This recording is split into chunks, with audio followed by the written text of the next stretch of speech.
All right. Hey guys, I'm Kostya. With me is Isaac Steincamp.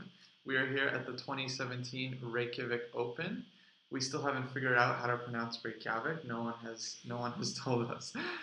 But we are going to be going over our games daily. We just played round one. This is actually the only tournament I'm playing in Europe. Isaac is on a big Euro trip, right? How Yeah, many so tournaments have you played so I far? left in early February. This is my fifth tournament in Europe before I go back home. I've been reporting all of my tournaments on chesssummit.com, so hopefully you've been keeping in touch with us there. As you can see, our little logos on the bottom of the screen there for you. But I'm really happy to be here alongside Kostya making this video. Oh yeah, this is gonna be fun. We're gonna try to just go over our games, um, like every night, and hopefully you guys will enjoy that. All right, how do I switch? What do So I you click? just click the window here, and then we'll get right to the board. Cool. So this was my game today. I was playing black. Let me flip that. And I'm playing. His rating was 1800. His name was Andreas Moore. And let's see. Played e4. I played Sicilian, and then he plays d4. Smith Mora. This always seemed to be like the most annoying line if you never really studied theory here. Yeah, I mean, I just go into the knight f6 lines with this. So he actually played knight f3 here, which doesn't make a difference. But if he played c3, I would just play knight f6 and just go into the weapon. So I don't have to study Smith Mora. Mark Esserman would be very ticked off at me. But he played here. So I played e6 because I normally play Taimanov, and then now he plays c3. So I guess it doesn't really make a difference. So knight f6, e5, knight d5, and bishop c4. So he's really, really tempting me to take. I just played d6. Okay, now he surprised me. He takes on d5, which I've never really considered in this position. Normally, players just take on d4, and then bishop e7, and we have mainline c3 Sicilian stuff. I mean, I guess with bishop takes d5, you have like that momentary visual appeal of the tripled pawns for black.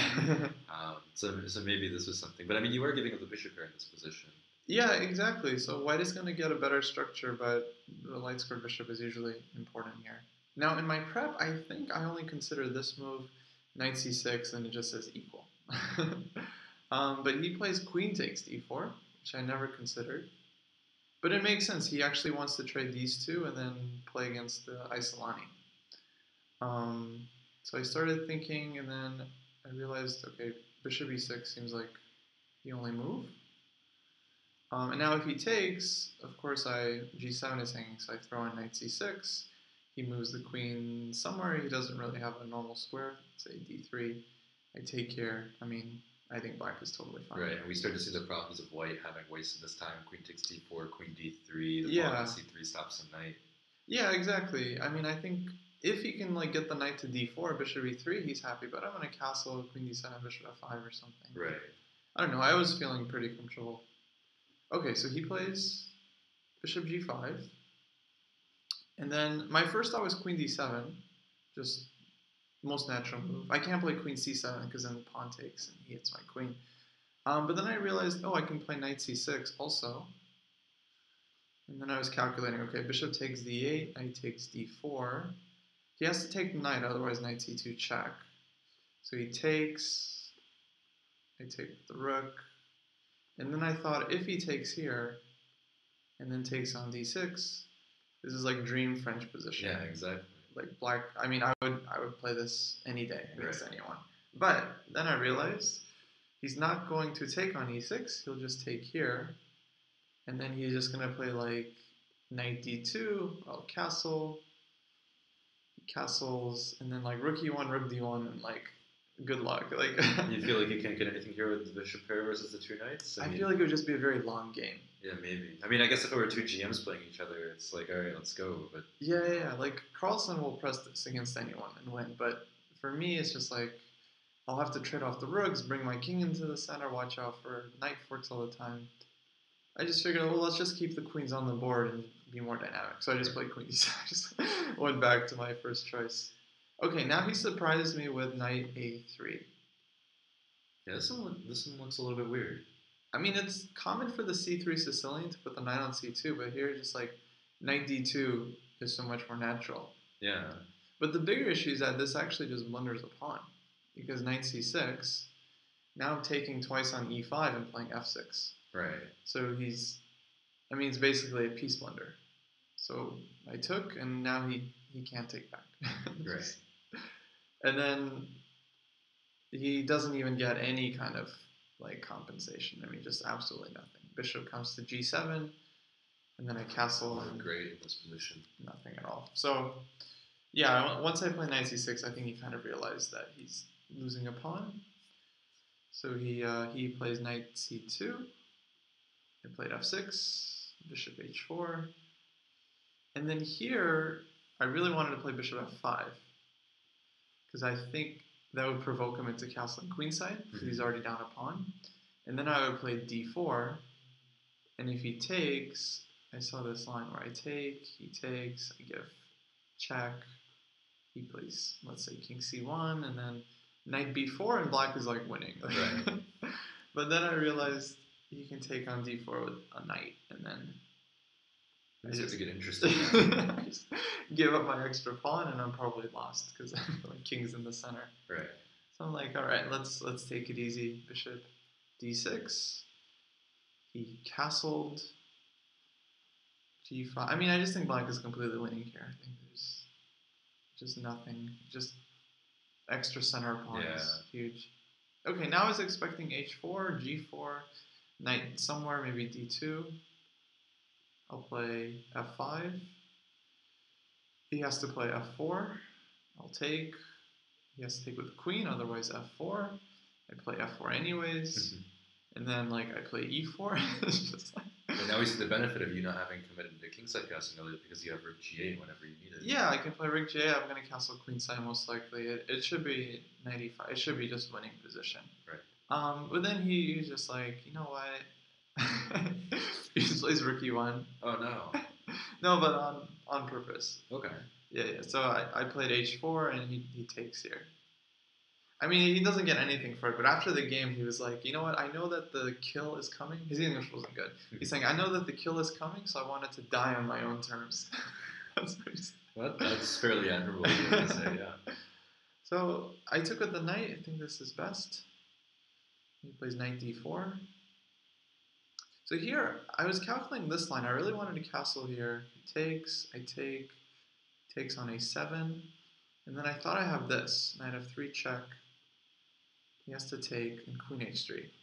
Wow, this would have been something. And I'm threatening bishop h2, bishop g3, right. and mate, right? But after he gives check, I don't have a good move here. I can play bishop b8, he has no more checks, but then my bishop is pinned. So he plays knight e3, and then if I take, he plays king f1. And okay, it should be good for black, but like... Is it better than what you had before? Yeah, I had an extra piece for nothing, so yeah, why would I... But I felt good that I calculated a line. Now let's just play the normal move, h3. He took knight d4, g3. I was thinking about just castling here, but then, okay, queen e4, just simple. Right. Trade the queens, just like I would tell my students. Just trade the queens, win the game slowly. Here I castled. There is one more interesting moment. He plays b4 here. And right away I just wanted to take and rook d4. Yeah, that's a 3 check. That's a cool idea. But the problem is, like, okay, knight e6, I can either attack the knight with my rook or I can attack on c3. But the issue is that he plays f4, so his king gets more squares. And then if I take here, he has rook c1. Oh. So I was trying to make this work, but I couldn't. I haven't checked with the engine. I think it's probably black is better, but I'm probably not keeping my extra piece. So begrudgingly, I played king b8 just to improve my position. And then I thought, okay, he's going to play rook d1. I'll play rook c8 or something, keep going. And then he just bangs out a4. So I immediately just like smashed on b4. And then I think he resigned here. So I felt okay about that one. It was pretty straightforward. After the game, he's like, "Oh, that was really easy going for you." And I was like, "Well." So what do you think? Like maybe for someone who's watching this game back home, what do you think are like the major takeaways? Like what should White learn from this game, and what can you as the viewer learn from watching this? Well, I think he just kind of stopped paying attention in the opening. I mean, right here after I played Queen D7, um, I mean, you need to know that Knight C6 is a tempo that's coming, and it's just kind of a matter of paying attention. That like, okay, once the queen gets to E5, F6 is winning a piece. After that, I mean, there's really not much to talk about. It's just the position is not just an extra pawn, but it's like a very healthy extra pawn. But it's like we were talking about earlier, where like when you're playing a lower rated player by a lot, this guy's like a 500 point underdog. With white, they typically play halfway between ambitious and really ambitious, and so they get caught. Like here, he made a very aggressive move, bishop g5, and then all of a sudden he misses one tactic and it's game over. Of course. Where with black, they're just playing their solid French, their Caro-Kann, they really familiar with it. It's hard to crack. But with white, they blunder a lot more easily. But all right, you had a much more interesting game against. Well, go ahead. Take it away. So I thought I was actually going to play at 2600 this morning. So I wouldn't want to say I was relieved when I found out my pairing, but I wouldn't say it was so much of a surprise when I found out I was playing Alejandro Ramirez. I think the bigger surprise there was I got a fellow American in the first round. Right. I think it's the first American I've played in Europe so far. Oh, wow. But what a way to do it first round against a grandmaster. 2500. What can I say? So I had white actually in my game, and I had a couple of things prepared, but I didn't want to do anything super intense. I had a funny experience at the Pan Ams. I played Alexander Shamanov from the Webster team, and I did all this prep. He had like this line, and I was really nervous. Are we going to go into it or not? And on move one, different move, and like that started to be a theme that I had. And I've noticed in some of my tournaments, I actually do better when we don't do any prep at all.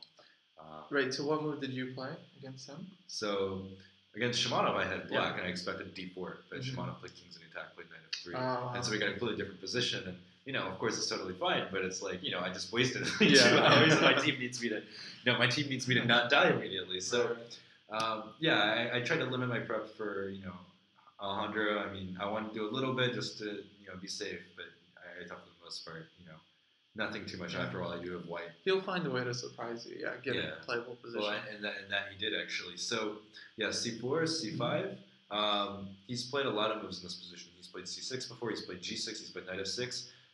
And when he played c5, I was wondering maybe he'd go into his game with Abidan from the Aeroflot tournament where he played b6.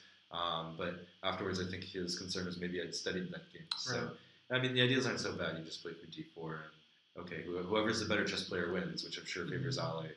To an extent, but slightly. Yeah. I think that he wanted a different change of pace, and he had a different idea for what he wanted to do this game. Right. So he played g6, and we actually followed a move order from my game that I just played in Budapest against the 1700.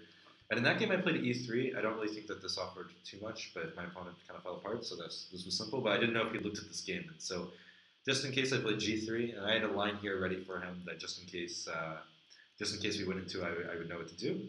And there's a lot of things that I think black can do here. Knight c6 is fairly normal. Generally, you don't want to play this move until you've seen g3 already.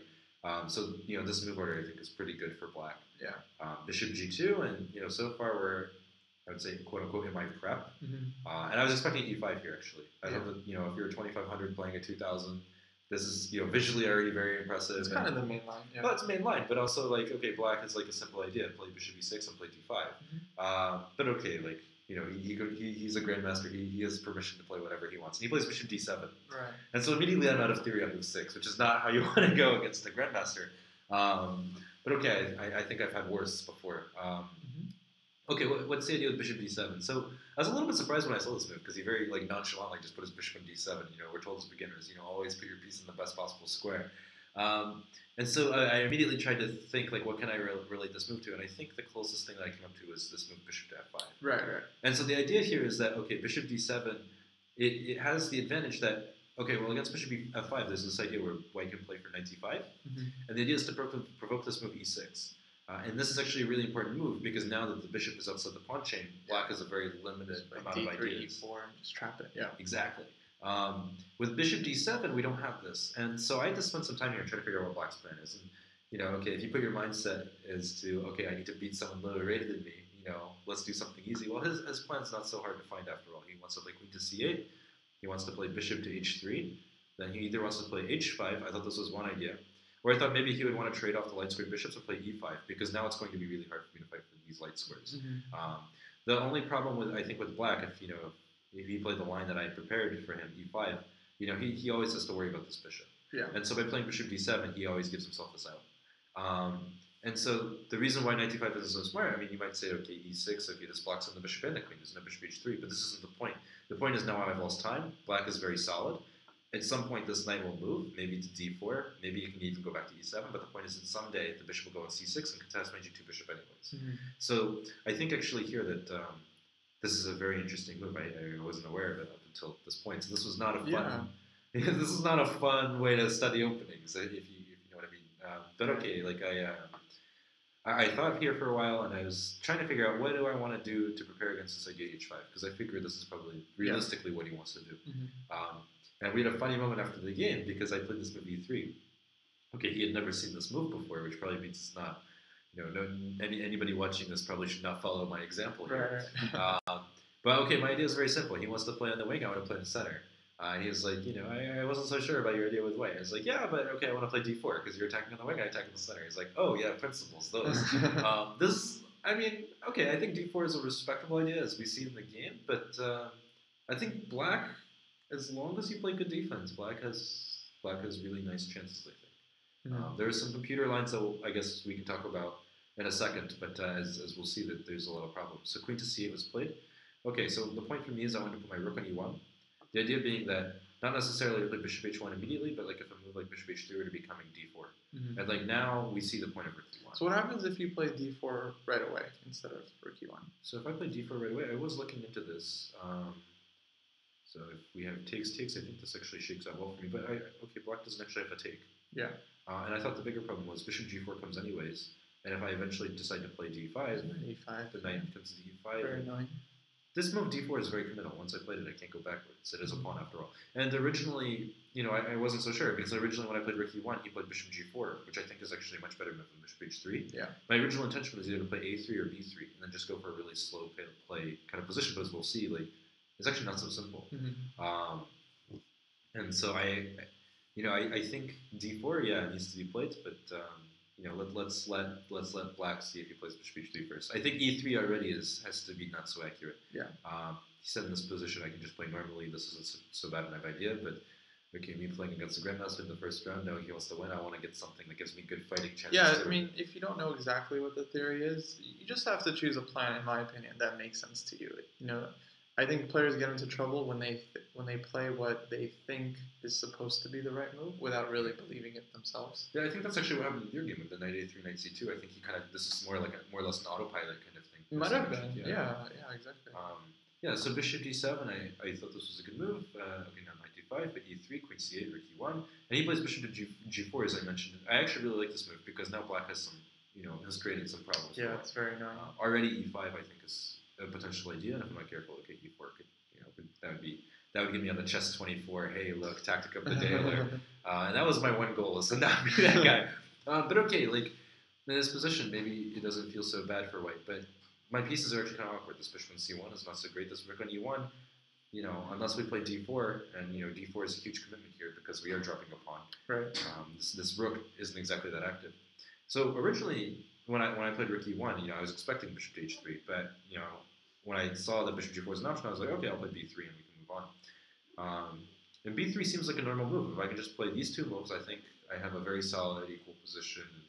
Okay, I didn't get that much out of the opening with white, which is not that great, but okay, I got a position. Let's play chess. But I actually think black has a tactical idea here, knight b4.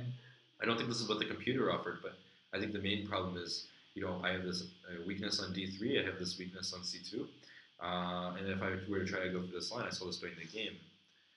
Even though my rook is really active on e1, I have all of these problems on the light squares, and I think it's safe to say this is not what you want to play against anybody who knows what they're doing. So I kind of ruled out b3 from there, and I was looking at a3. But a3 has like this interesting idea. I think black, this becomes a considerable option. Petrosian kind of has some stuff like this in the King's Indian, and I think it applies here because the bishop on c1 is so terrible. Yeah. In fact, I actually, when I was going over the game with Ale after, he said that one of the ideas he was considering after b3 was taking because even here, these two pawns alone block on this bishop. So statically, we already see that I'm at a deficit. Like, it's not clear why this rook goes on e1. why is this bishop Yeah, on white's C1? pieces are just kind of terrible here. This knight at any moment can come in, or he can play e5, e4, and I'm almost powerless to stop it. So it's very unfavorable. So like the most simple pawn moves, for example, aren't that great. I think the move that he thought he was expecting, I think, was this move, queen a4. And his idea was, okay, let's play knight f6, we'll drop back to d7, and then we'll come into b6, and then, we have a decent position. Of course, white has ideas too. White wants to play moves like d4. Yeah. But I think the point was that we have a game. I think in the end, though, black should be relatively happy because of the ability for him to be able to trade off his knight, just like in the Benoni. Yeah, black can always just take and play knight e5 at some point. Yeah, exactly. So, yeah, I think queen a4 is an option, but, we are conceding something. So after a long thought, I actually thought that this move was more or less forced, which is not a move that I was originally intending to make, but as I found later, I think I have to. And the idea here is, okay, we're going to justify this rook being open, and we're going to develop this bishop. And, we need to be able to start developing, creating counterplay. At this point, I wasn't exactly sure if this would work, but I thought, okay, if this is the only move, we have to play it. And, okay, so he takes immediately, as he said, out of principle. And so here we have another choice, like only moves, so I can either play knight b5 or e4, but the problem is with knight b5, okay, if he plays this move, this is great for me. Like, this was my original idea. But as he showed me during analysis, there's d3, and as I found during the game, there's a6, takes, queen c4. I have no compensation. This is an IQP, this bishop is great, this king is not a problem, so this is perfectly fine. Yeah. So, okay, this is forced. So you're sacking a pawn here. Yeah, I have to, I think. I mean, the idea here is that after knight to d4, okay, the engine pointed to queen a4, but to me, this wasn't so simple after bishop d7. Where does my queen go? So I played this move knight to e4, which, I think is interesting. I wouldn't want to say great or anything, but the idea is obvious. I want to play knight d6, and I need to start creating counterplay really quickly. And credit to Ali here, I think he played the best move, king to f8. And I expected this because, okay, white always has this idea of playing queen to a4 and breaking this pin. I think, realistically, I have full compensation for the pawn if this pin doesn't exist. But unfortunately, this is how chess works. Right. So king f8 happened, and what if you got him not to castle? Yeah, you've given up a pawn out of the opening that you didn't really know, and you thought you were busted at one point, but we've gotten him to not castle. I've got a rook on the e file, so potential pressure in the center. My attitude here was I don't want full compensation with the pawn, maybe half. But there's enough to keep the game interesting. Right. And the engine says that, yes, it was interesting, but nothing more than that. So here, what was I looking at? I really wanted to make this idea knight to f6 work so I can pick up this d4 knight, because obviously if he takes... f6. Interesting. If he takes, this becomes weak. So I played this move bishop to f4. And so the idea originally was, okay, we're threatening to take here. And my original thought was, okay, if he plays knight h6, now we really set up this idea. Yeah. But the problem, of course, is that knight takes f3. Oops, knight takes f3 is always checked. So this doesn't really work, but I think this is the bigger problem. And he spent a lot of time calculating here. As he said during the post-game, knight e6, and I believe the quote he said was, this was more or less forced. Takes, queen takes. And even though I'm down a piece, I have pretty good compensation. Yeah, he felt very... I wouldn't want to say scared, but definitely concerned. He was disturbed by the piece sacrifice, and that's what he spent a lot of time calculating. And it looked really interesting there. Like, what was the line he gave here? Definitely this up to this position. I think his point is that even after, I think bishop g5 was a move he had mentioned. But okay, right. I think he said okay, just play rook c1 or rook d1. White has more or less, even though he's a piece down, has a bind. Yeah. And that's what's most important here. I mean, these pieces are awkward. This king is stuck, and what is this rook doing? Yeah, I don't think anyone would want to play this. Right. So I think 96 is what he didn't play. And I thought it was funny because he actually asked me after the game, did you have this all figured out? Because he kept on seeing lines that looked like almost there could be something, but not quite. He was like, maybe there's something that I'm missing, and so he chose not to play it. Of course, for me, in this position, the mentality is I'm a pawn down. I have to justify everything. Bishop at f4. Yes, there's this idea, but I have to develop my pieces. Yeah, but eventually you get to this point where even though you're a pawn down, you learn that a lot of times the best moves is just pretend that you're not a pawn down. You don't have to justify shit. And you just play chess as if you're just trying to rook c1, improve your position, and I've won some games like that where I'm a piece down and I just play chess. I'm not anything. Of course. I mean, the idea is pretty simple. If I rook c1, maybe c5 becomes an idea. I used to during the game. It wasn't so great. But it just felt like my pieces were coming into the game more naturally. And so Black, I think, really has to solve some problems, and I like, I like the way that he wound up doing it. So after here, he took first on f3. But again, okay, knight e6, he said that this might even be better still for me. Takes, queen takes. Because now we have an even better version of the position than before, because now I have two bishops. It doesn't. Right. Oh, so here you can play bishop g5 again. Here I could seriously think about bishop g5. Of course, this knight is pinned, so if we play bishop g5 and takes, this knight is dropping. Yeah. So we aren't losing any more material than necessary. So he said he was worried about this for sure. And so here he played this move, knight to h6. And so I thought at this point, okay, I think black has fully proven that white has nothing. Mm-hmm. Because, I mean, the idea is quite simple. He wants to play knight to f5. I'm down a pawn.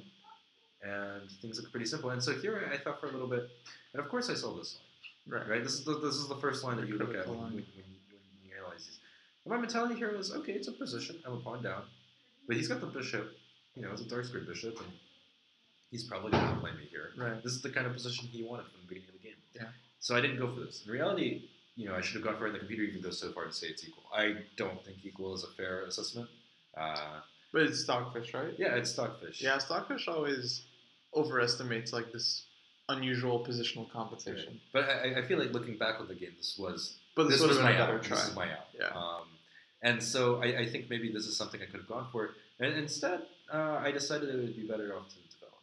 Mm-hmm. Play this rook to c1. And I thought this idea of c5 could have some merit. I mean, if this file were to open up, I'm trying to get these guys as active as possible. I'm just trying to play off of principle here.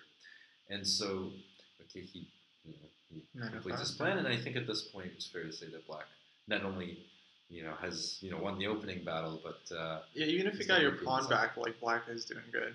Yeah, with this knight on d4. So I mean, the only trump that I have is that I have the bishop pair, but I don't really want to waste time playing bishop g2 in a position like this. I mean, black's pieces are coming, h5 is coming, and so yeah, here I try to look for the most natural move, and I don't want to play this g4 move, so okay, I play this move c5, and here I played knight c3 immediately. And this was, I think, my last chance to really stay in the game. The computer gives knight to d6. Yeah, we were looking at this. I would have never found this in a million years. But the idea is actually, quite interesting. The idea is that once we take, we're opening up with black's king, and we're simply, we're going to bring in the pawn. This rook could potentially come in to c7. We have a lot of ideas. I think I'm probably still going to wind up finding a way to lose this game. For example, if the computer gave a line. After like knight to c6, no, it was queen d8. The only way for white to not be completely worse is I think to play queen a4. And well, no, hang the bishop. We're not hang the bishop. I think we take on d5. Yeah, right? Takes on d5, and then he has to play queen a4. It was a somewhat random, collection of moves. I mean, obviously here our idea is to play for rook e1, but there's a lot of choices and a lot of places to go wrong. So the computer, I think, gives like minus 0.41 in this position, and then like -1 here, but I feel like you have to say it's -1 all along if you don't find this 96 idea. Well, yeah, it's irrelevant if you don't. I mean, Alejandro didn't suggest that for the game, so he didn't. I mean, who looks at 96? Or maybe he did see it, but he didn't think it was serious. But I think if you go to that position after like queen d8. So queen d8. I mean, I think was playable. If you look at this position, like bishop takes d5, for example, then you do realize that white does have some serious compensation. But just considering knight d6 is so hard in the first place. Yeah. To even get here, I think is unlikely. I think the correct evaluation here is black was slightly better, but I mean, like, if we do a quick material, that's great. Count, Yeah, like, for a piece, he's only like slightly better. Right. We have something to work with. But okay, for sure, his knights are strong. Yeah, you got rook c7, rook f7. Yeah. Maybe he does this idea bishop 6, king g7, and bring in the rook. I think black is lost, honestly. You think black is lost? Maybe in a practical situation. But okay, find if you play this, find 96 first and then tell me about it. Yeah. I mean, knight c3 just seems so natural. I mean, my idea here was that okay, e6, I played g4. This is already a mistake, but I think I don't really have many choices.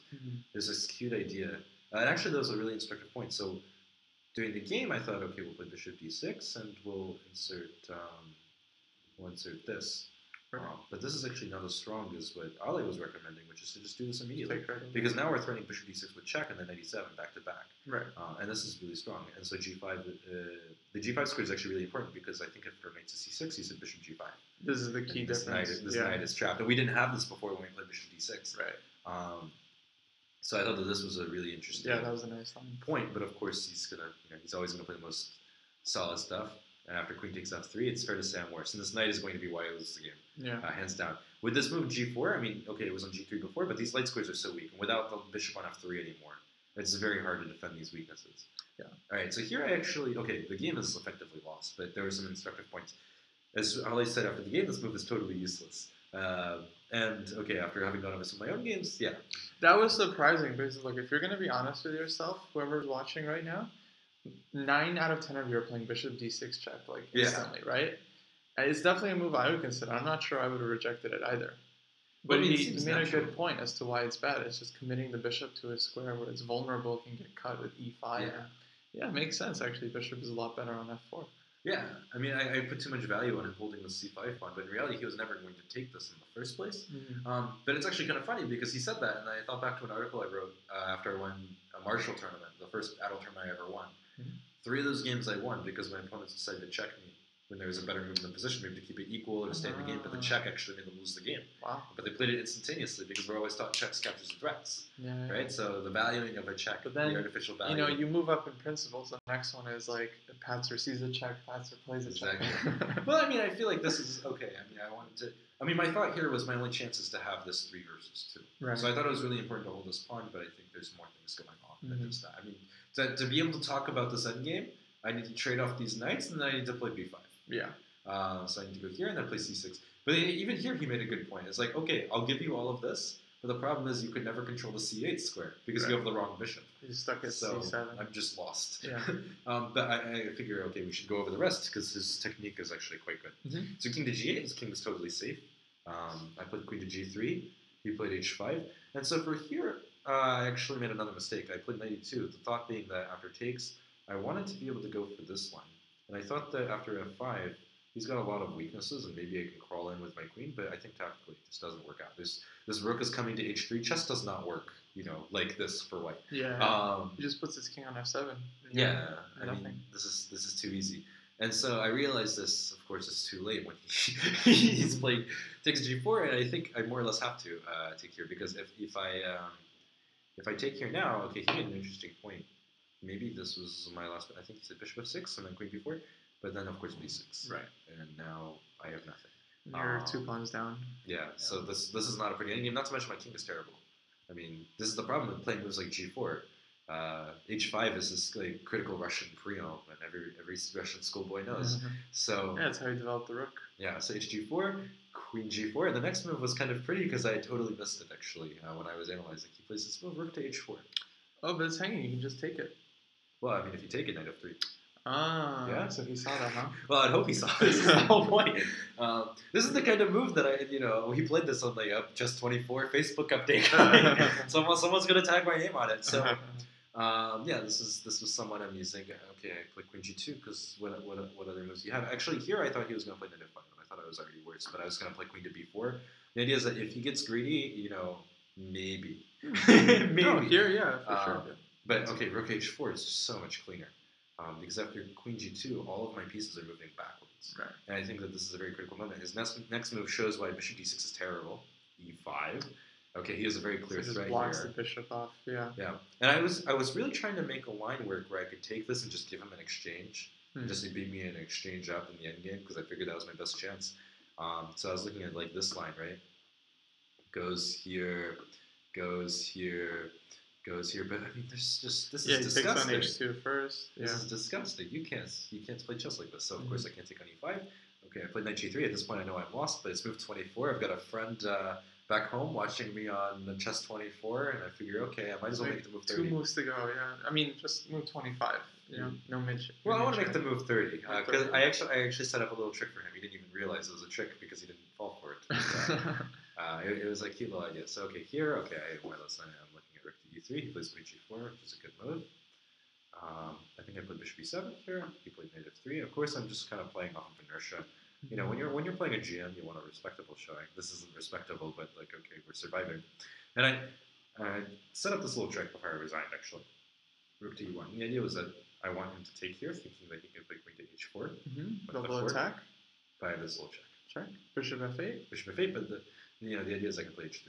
And at least now I've gotten some material back. I'm still dead lost. Yeah. Don't get me wrong, but like, this is where you catch people off guard. And of course, like Ali's world class. He just plays Queen H3. This trade is forced, and now it's time to resign because this pin is way too strong. He traded queens like a boss. He traded queens to win, yeah, like a boss. Generally the opposite of what you want to do if you're trying to attack. But yeah, this was an interesting game to say the least. I think I gave him something to think about. Yeah, I mean, he clearly worked harder than I did to win the game. yeah, definitely. And you had a nice postmortem on him. Yeah, it was definitely pretty instructive. I mean, I thought this was pretty interesting because, like, I've only recently started to think about chess like this. Maybe it's totally wrong, and I'm about to learn so this tournament. But I think this move d4, like, I'm relatively happy to have played it because it's statically versus dynamically, right? If you're statically worse and you continue to play statically, you just get outplayed. And this is not an opponent that you want to get outplayed by because that's going to hurt a lot. Right. So I was somewhat proud of myself for playing d4. I think it's an impressive move because you felt like the other options were worse. You're not losing in the other ones, but you're on the defensive. Right. And here, even though you might not think that you're going to get the full compensation, you're still going for it and you're still posing him problems. The other lines you lose for sure. Here, you never know. He might blunder some trap or something. Right. So giving yourself more chances is always good. But I was kind of happy, actually, because I checked this was an engine. This was tied for d3 as best move. So that means I was doing something right. Yeah. Okay, d3, like, okay, why play Ricky? So your intuition, I think served you in this somewhat paid off, up until later. I mean, I think going for this opening is a little bit tricky because you have to be willing to bail out. Not here. Where is it? E takes d4, knight takes d4. Not knight e6, but when he takes, and then knight h6, it's really hard to bail out here because you just feel like there's a lot of momentum. But sometimes you just have to learn when to cash in. Right, and it's hard because if a GM is playing this with white against a weaker player, they don't necessarily want to simplify the position. Right. They want to keep more pieces on the board. But on the same hand, they know that they're already worse. They've already messed up. Right. They need to try to start playing the best moves. So it's hard to say. I don't know. It's kind of a judgment call. Well, I mean, part of the thing that I messed up on was I was like, okay, I have the bishop pair. Let's keep this because it's like I need every bit of compensation. He's already not castled. I have the bishop pair. We have something for the pawn. Not enough, but something. Yeah. And I wasn't a crazy fan of him being able to get both bishops because I thought this was my advantage. But as he pointed out to me, this bishop on f3 is garbage. Right. It's looking at the back of this e4 knight, and it was just a problem for me the whole game because now my queen is stuck. My queen can't be active. Yeah, that knight on d4 is very, very strong. Yeah, it's a very strong piece. So it was an interesting game. I think I learned something today. So hopefully tomorrow I'll have a little bit friendlier pairing with just as much fun. But yeah, I think you have a tougher game tomorrow, so that should be something worth watching. Yeah, tomorrow I'm playing, I think, a 2090 player. Yeah, from Denmark. From Denmark, so he's going to be strong. We have 2 rounds tomorrow. Yeah, that's going to be a nightmare. Gives us an advantage because we're from the U.S. and we're used to double rounds, 7-hour games. I think I forgot what that feels like, actually. It's not fun. No. It's the worst. But we'll be back with another video. We'll cover our games. And, if you guys have, if you guys have something to say to us, you can write comments below the video. Of course, and we read them. Yeah, and always feel free to tweet at us. Of course, our usernames have been up here for you guys on Twitter. So feel free to reach out to us over Twitter, and we'll try to reply to you guys as fast as we can. All right. I think that's good. All right. Well, until next time, this is Isaac signing off with Kostya. Hey, see ya. See you guys.